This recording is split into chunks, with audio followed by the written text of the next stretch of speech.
원래 비트코인은 3분기가 압도적으로 성적이 안 좋습니다. 특히 8, 9월이 안 좋은데요. 2013년부터 11년 동안 3차례밖에 오른 적이 없고요. 특히 작년에 이제 조금 상승을 했는데 그 이전까지는 6년 연속 마이너스였어요. 비트코인은 특히 압도적으로 성적이 안 좋은 시기입니다. 그러니까 언제가 가장 좋으냐?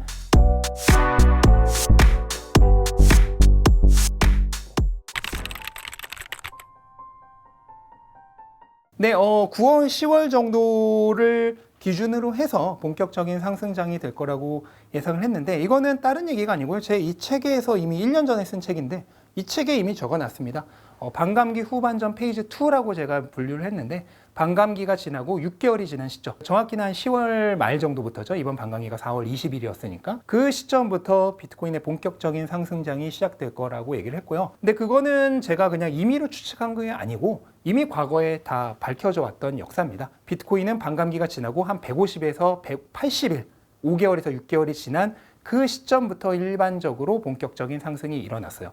그래서 지난 사이클과 지지난 사이클이 각각 반감기 이후에 8배와 30배가 올랐던 사이클인데, 그 사이클에서조차도 반감기 지나고 150일에서 180일이 지날 때까지는 가격이 거의 오르지 않았습니다. 그러니까 그 이후부터 본격적인 상승이 일어났다는 거고요. 그럼 현재 시점은 언제냐? 반감기 지나고 아직 150일도 안 된 시점이죠. 9월 20일이 150일이기 때문에 지금은 원래 반감기 이후에 횡보를 하는 구간이 맞아요. 거기다가 이번에는 반감기 이전의 전고점을 뚫을 정도로 그 이전의 과열이 굉장히 심했죠. 그럼 과열이 심했으면 결국 이 과열이 식어야 다시 가잖아요. 그것까지 생각한다면 현재 반년의 횡보가 전혀 이상한 게 아니라고 볼 수가 있는 거고요. 거기다 추가적으로 원래 비트코인은 3분기가 압도적으로 성적이 안 좋습니다. 특히 8, 9월이 안 좋은데요. 9월은 이제 본격적인 시세가 형성된 2013년부터 지금까지 11년 동안, 올해까지 이제 12년 차죠. 근데 과거 이제 기록을 보면 11년 동안 3차례밖에 오른 적이 없고요. 8차례 하락을 했고, 특히 작년에 이제 조금 상승을 했는데 그 이전까지는 6년 연속 마이너스였어요. 그 정도로 9월이 굉장히 안 좋았던 시기이기 때문에 3분기 자체가 1, 2, 3, 4분기 중에 모든 분기를 통해서 뭐 주식시장도 마찬가지지만 비트코인은 특히 압도적으로 성적이 안 좋은 시기입니다. 그러니까 언제가 가장 좋으냐? 4분기가 압도적으로 가장 좋아. 역대 평균 수익률이 3개월이죠. 4분기라고 하면은 3개월 동안 90%에 달할 정도로 압도적으로 좋은 시기가 4분기고요. 특히 그 시작을 끝낸 10월이 비트코인 시장에서는 업토버라는 별명이 있을 정도로 가장 성적이 좋았던 시기입니다. 그래서 평균 상승률이 20%가 넘고 과거 11년의 역사 중에서 딱 2번을 제외하고 9번 상승이 일어났던 굉장히 좋은 시기고, 그 다음에 정말 상승률이 높은 거는 11월입니다.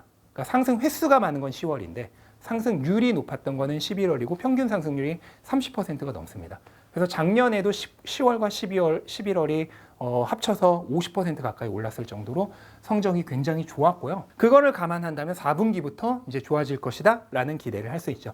거기에 추가적으로 이번에 9월부터 금리 인하가 시작이 되죠. 그것까지 생각하면 비트코인은 유동성을 흡수하는 게 최고의 목적이라고 했잖아요. 자산의 가치인데, 그러면은 금리 인하가 겹쳐지는 9월, 10월 이 시기가 비트코인에게 굉장히 상승을 바라보기에 좋은 시점이 될 수 있다 라고 하는 그 기본적인 전제는 그대로입니다. 다만 이제 한 가지 변수가 있는데, 바로 지금 리스크가 계속 증가하고 있는 경기 침체의 위협이 좀 남아있죠. 단기 채권 수익률이 일반적으로 장기 채권 수익률보다 낮은데요. 이게 역전이 되는 시기가 있어요. 그건 보통 어떤 시기냐면은 금리가 높아지는 시기에 그렇게 됩니다. 그렇게 역전이 됐다가 이게 다시 정상으로 되돌아오는 이 시점이 굉장히 중요한데, 과거 역사를 보면은 이 장단기 채권 금리가 역전이 됐다가 다시 정상으로 되돌아오는 시점 수개월 이후에 거의 90% 이상의 확률로 경기 침체가 있었어요. 근데 이번에 딱 그 장단기 금리의 역전이 정상화됐습니다. 그 얘기는 지금으로부터 수개월 후에 경기 침체 판정이 나올 수 있다는 거죠. 만약에 그렇게 된다면은 좀 연말 연초에 기대했던 그런 분위기에 찬물을 끼얹을 그런 좀 리스크가 있죠. 다만 그런 일이 일어난다고 하더라도 앞에서 설명드렸다시피 지난 2020년 팬데믹 당시에 그런 시나리오를 그대로 따라갈 거라고 생각합니다. 경기 침체가 발생했을 당시에는 가격이 더 하락할 수 있지만 그 이후에 경제 위기를 살리기 위해서 유동성이 급격히 확장되면 그 유동성을 가장 많이 흡수하는 비트코인이 가장 빠르게 회복 탄력을 보일 것이라고 저는 추측을 하고 있습니다. 네, 반감기는 굉장히 이제 쉬운데요. 말 그대로 반으로 줄어든다는 뜻이에요. 그럼 뭐가 반으로 줄어들었냐? 비트코인의 이제 채굴이라고 하죠. 신규 생산량이 절반으로 줄어드는 겁니다. 그래서 비트코인은 처음 등장했을 때 10분마다 50개씩 채굴이 됐었는데 신규 생산이 됐었는데요. 이게 4년마다 그 신규 생산량, 채굴량이 절반씩 줄도록 설계가 되어 있습니다. 그래서 2012년에 절반으로 줄었고, 그 다음에 2016년에 또 절반으로 줄었고, 2020년에 또 절반으로 줄었고, 이번 2024년 4월 20일에 또 절반으로 줄어들었습니다. 그러면 이렇게 생산량이 절반으로 줄어들면 어떻게 되냐면은 시장의 기본적인 가격 형성 원리는 공급과 수요에 의해서 정해지죠. 근데 만약 수요가 동일하다는 전제 하에 공급이 절반으로 줄어든다면 당연히 가격이 오를 수밖에 없겠죠. 그래서 비트코인은 과거에 보면 항상 공급량이 절반으로 줄어드는 반감기를 기점으로 해서 가격이 그 전후로 상승 추세로 들어가는 그런 사이클을 그려왔습니다. 다만 반감기가 딱 됐다고 해서 바로 가격이 오르는 건 아니고 앞에서도 설명드렸다시피 6개월 정도, 5, 6개월 정도 텀을 두고 그 이후에 시간차 지연이 발생해서 가격이 크게 올랐는데요. 그게 왜 그러냐면은 공급량이 절반으로 줄었다고 해서, 그러니까 신규 생산량이 절반으로 줄었다고 해서 지금 당장 시장에 있는 비트코인이 절반으로 줄어드는 거 아니에요. 시장에 있는 비트코인은 그대로죠. 그런데 신규 생산량이 줄었으니까 당연히 수요는 그대로라는 전제하에 새로 들어오는 비트코인은 계속 줄어들죠. 그러면은 어느 순간에는 시장에 있는 비트코인이 점점 줄어들기 시작합니다. 이제 우리가 거래 가능한 비트코인이 줄어든 시점부터 가격이 오르는 거예요. 그 시간차가 한 5, 6개월 정도 과거에 있었던 것이고 지금 올해도 똑같이 발생을 하고 있는 거죠. 기존에 이제 우리가 상품 자산이라고 분류하는 자산들이 있어요. 가장 대표적인 게 금과 같은 자산이죠. 그럼 금의 가치는 무엇으로 정해지냐고 하면은 화폐 가치의 반대라고 생각을 하시면 됩니다. 1971년에 이제 금본위제가 실질적으로 완전히 폐지가 되면서 그 이후로 금의 가격이 화폐 가치 하락과 거의 똑같은 비율로 올랐어요. 연평균 한 7에서 8% 사이 정도로 올랐는데 그 얘기는 뭐냐면 결국 화폐 가치가 하락한 만큼 금 가격이 상승을 했다라고 보시면 됩니다. 그러면 비트코인은 어떤 역할을 하냐면 금과 마찬가지예요. 이제 디지털 골드라고 부르죠. 화폐 가치의 저장 수단으로서 역할을 하기 때문에 이 유동성을 흡수하는 역할을 거의 그대로 합니다. 다만 비트코인은 금과 비교하면은 지금 평균 상승률이 비교도 되지 않을 정도로 높거든요. 연평균 상승률이 거의 100%에 가까울 정도로 높은데 그럼 왜 금은 연평균 7%, 8%씩 올랐는데 비트코인은 그렇게 많이 올랐냐? 당연하죠. 금 대비 훨씬 규모가 작은 자산이었으니까. 지금 비트코인이 꽤 메이저 자산으로 취급을 받고 있는 현재도 금의 시가총액 대비하면 여전히 한 16분의 1 정도로 굉장히 작은 자산입니다. 그러니까 새롭게 채택이 되다 보니까 이 신규 채택으로 인한 가격 상승의 효과도 있었던 거죠. 그래서 기본적으로는 비트코인은 금과 똑같은 유동성을 흡수하는 통화에 대한 해치의 역할을 하는 게 기본인데 거기에 이제 추가적으로 금은 이미 완전히 성장이 끝난 자산이고 비트코인은 이제부터 채택이 되면서 성장이 되고 있는 자산이라는 특성 때문에 금보다는 변동성과 동시에 상승률도 훨씬 높았다. 이렇게 보시면 될 것 같습니다. 그래서 비트코인은 유동성 흡수하는 역할을 가장 메인 그런 가치로 삼고 있는 자산인데요. 그러다 보니까 금리의 영향을 굉장히 많이 받을 수밖에 없어요. 금리가 높아지게 되면 사람들이 돈을 안 빌리죠. 그 다음에 돈을 맡기려고만 하죠. 그러다 보니까 당연히 시중에 유동성이 없습니다. 반대로 금리가 내려가면은 사람들이 돈을 빌리려고 하죠. 그 다음에 반대로 맡기려고는 안 하죠. 그러다 보니까 시중의 유동성이 풍부해지게 됩니다. 그러면은 비트코인은 유동성을 흡수하는 역할을 하기 때문에 시중의 유동성이 풍부해지면은 가격이 오르기 쉬워지고 반대로 시중의 유동성이 고갈되면은 가격이 오르기 어렵게 되죠. 그래서 금리가 오르면은 유동성이 줄어들면은 가격에 불리하게 작용을 하고요. 그 다음에 금리가 내리면은 유동성이 풍부해지면은 가격에 유리하게 작용을 합니다. 글로벌 유동성과 비트코인의 가격의 상관관계를 보면은 거의 완벽하게 동조 현상을 보일 정도로 유동성과 굉장히 밀접한 영향을 가진 그런 자산이다라고 보시면 될 것 같습니다. 기존에는 거의 개인들이 거래를 투자를 하는 자산이었어요. 그래서 지금도 실제로 전체 자산의 거의 80% 가까이를 개인들이 가지고 있고요. 그 다음에 이번 현물 ETF가 기관들에 많이 자금이 들어왔다고 하지만 여전히 기관들의 규모가 한 20% 정도 수준입니다.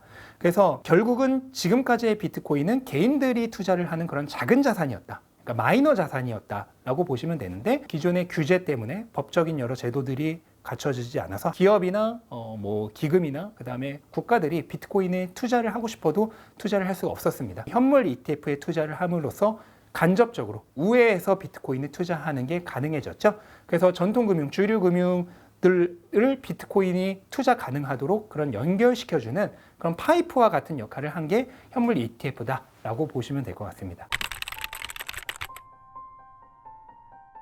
법적인 문제나 사실 규제적인 문제는 일반적인 개인이 추측하기에는 뭐 어려운 영역이라고 보고요. 뭐 전 세계적인 그런 흐름 자체가 비트코인이 점점 규제에 편입이 되고 그 다음에 주류 산업에 편입이 되는 그런 흐름이기 때문에 당연히 시간이 지나면은 저는 한국에서도 현물 ETF가 거래가 되는 것을 넘어서 한국의 자산 운용사들이 비트코인 현물 ETF를 만들게 되는 그런 날이 올 거라고 생각을 하는데, 다만 지금 뭐 규제적으로 전혀 제대로 된 논의가 이루어지지 않고 있기 때문에 뭐 올해나 빨라도 내년까지는 거의 좀 안 되지 않을까 그렇게 생각을 하고 있습니다. 네, 일단 한국에서는 지금 현물 ETF 투자 자체가 안 되고요. 그래서 만약에 한국에서 ETF를 통해서 비트코인을 투자하려고 하면은 이제 선물 ETF에 투자를 해야 되죠. 선물은 파생 상품이기 때문에 현물과 가격이 완전히 일치하지는 않고, 또 이 선물을 계속해서 우리가 이제 롤오버라 그러죠. 만기 연장을 시켜줘야 되는 그 비용이 있어요. 그것 때문에 현물 ETF 대비해서 연평균 한 1에서 1.5%씩 조금 손해를 봅니다. 네, 그런 조금 단점이 있지만 그럼에도 불구하고 어쨌든 한국에서 현물 ETF 투자가 안 되기 때문에 만약에 주식 계좌를 통해서 비트코인에 투자를 하고자 한다면 어쩔 수 없이 이제 그런 선택을 할 수밖에 없는 상황이고요. 만약에 내가 암호화폐 계좌를 만들 수가 있고 암호화폐 계좌에 접근하는 게 용이하다고 하면은 저는 굳이 주식 계좌를 통해서, 증권 계좌를 통해서 비트코인에 우회 투자할 이유는 없다라고 생각을 합니다. 방금 전에도 말씀드렸다시피 그건 선물 ETF 같은 경우에는 여러 가지 디메리트가 있고요. 현물 ETF가 된다고 하더라도 어쨌든 운용 수수료가 있어요. 그렇기 때문에 역시나 그냥 본인이 직접적으로 비트코인 투자하는 거에 대비해서 페널티가 있고, 그래서 기본적으로는 만약 내가 비트코인을 직접적으로 투자하는 게 가능하다 하면은 비트코인에 직접 투자하는 게 가장 좋은데, 다만 비트코인 직접 투자도 단점이 몇 가지가 있습니다. 우선은 지금 연금 계좌와 같은 그런 계좌에서 비트코인 직접 투자가 당연히 안 되죠. 또 좀 연령대가 높으신 분이나 이럴 경우에 암호화폐 그런 거래소 계좌도 없고 그런 거 해본 경험도 없기 때문에 그렇게 새롭게 계좌를 만들어서 거래하는 것 자체가 굉장히 장벽일 경우도 있어요. 그럴 경우에는 그냥 나는 조금 수수료 지불하고서라도 그냥 주식 계좌 통해서 투자하겠다, 이러신 분들 있을 수 있죠. 또 한 가지 생각해 봐야 될 것은 내가 거래소를 믿을 수 있느냐. 최근에는 그런 일이 거의 없긴 하지만은 어쨌든 거래소가 해킹을 당한다든지 해서 자산을 잃어버릴 가능성이 있고, 그렇게 해서 파산이 된다면은 실질적으로 나는 내가 투자한 비트코인을 다 돌려보지 못할 가능성이 있어요. 그런 리스크를 감안했을 때 아무래도 자산 운용사를 통해서 간접 투자를 하는 것이 훨씬 더 안전하겠죠. 그런 위험성을 생각을 한다면, 또는 만약에 내가 비트코인을 그러면 거래소를 못 믿어서 내 암호화폐 지갑으로 외부로 빼내겠다 할 경우에는 그 암호화폐 지갑을 제대로 관리하지 못할 경우에는 해킹을 당할 위험이 역시나 존재를 하죠. 거기다 내가 내 지갑을 해킹 당했을 경우에 누가 보상해 줄 곳도 없거든요. 하소연할 곳도 없고. 그러다 보니까 그런 리스크가 나는 도저히 믿을 수 없다 하시는 분들은 수수료를 지불하고 자산 운용사를 통해서 ETF, 현물이나 선물 ETF를 통해서 우회 투자하는 것이 가능하겠죠. 계속 말씀드렸다시피 비트코인은 기본적으로 3년 상승의 사이클을 가져갑니다. 그래서 3년 상승하는 기간 동안에는 계속해서 매수를 할 수가 있지만, 그럼에도 불구하고 조금 더 효율적인 타이밍을 잡는다라고 하면은